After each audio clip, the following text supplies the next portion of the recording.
les avez donc feuilletés, ces pages-là, et vous y avez trouvé de quoi sourire? Oui, Ouais. oui, en tout cas de quoi se faire plaisir avec les yeux, comme on dit. Et je vais commencer par une petite question. Si je vous dis paysage urbain, recommence. faites-moi une photo de paysage urbain. Vous aurez peut-être tendance à me faire une photo d'architecture, bah c'est pas ça. Ou alors une photo de rue, bah c'est pas ça non plus. Paysage urbain, c'est le défi qu'avait lancé le magazine Réponse Photo à ses lecteurs. Et nous avons les résultats du concours. Voici donc les 3 lauréats. On commence par cette photo qui a été prise à Boston. Ok. Voilà, un carrefour dont le photographe met en évidence l'agitation incessante. Autre gagnant, C'est le Boston américain, hein, sur la côte est. absolument, Ouais, d'accord. celui qui est dans le Massachusetts. Vous-même. Là, nous sommes sur le même continent, mais on va complètement au sud, puisque nous sommes à Arequipa, la 2e ville du Pérou, qui est située à 2335 mètres d'altitude. Et le photographe a voulu resituer la ville dans son contexte. Et le contexte, vous le voyez apparaître Ah oui. en haut à gauche. Et oui, il y a un volcan, Un petit le volcan. volcan Misti, qui culmine à plus de 5800 mètres. Et alors, 3e lauréat, eh bien, l'auteur de cette photo prise à Francfort. Regardez, vous allez voir derrière un voile de brume ce qu'on appelle la messe tourne. Alors, littéralement, la tour des congrès, des expos. C'est un peu le parc des expos.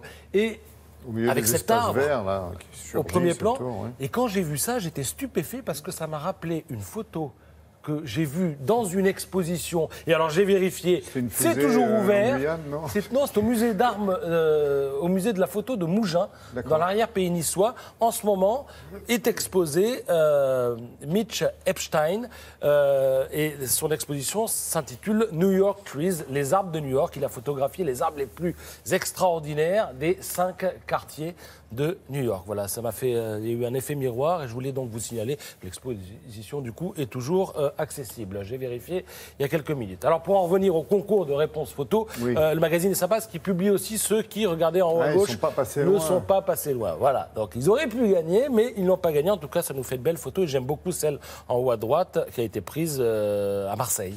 Tout simplement, parce qu'on reconnaît les docks. Et c'est un quartier qui a été totalement refait et plutôt bien. Comme on dit, refait. réhabilité, c'est ça? Réhabilité avec, comment dire, en point d'orgue et en élément central, évidemment, le MUSEM. Alors, je découvre sinon ce matin que Marc Lévy, qui est quand même l'auteur à succès français, a une passion pour l'architecture et Mais la il était décoration. architecte. Mais voilà, mais moi, objectivement, je ne le savais pas. Je crois qu'il avait fait ça directement.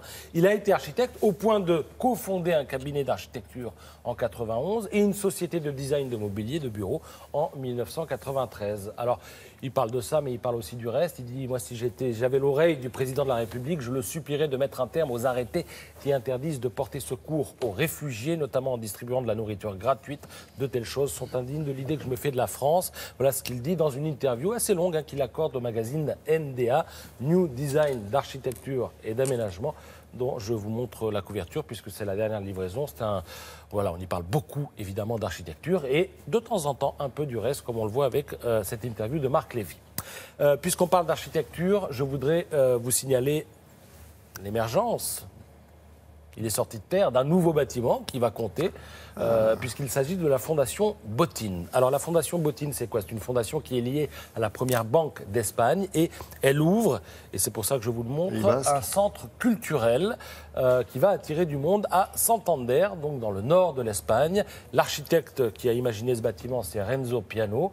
Et alors l'intérêt de ce bâtiment, c'est qu'il ne se dévoile que progressivement. C'est-à-dire quand vous êtes loin, vous ne le voyez pas.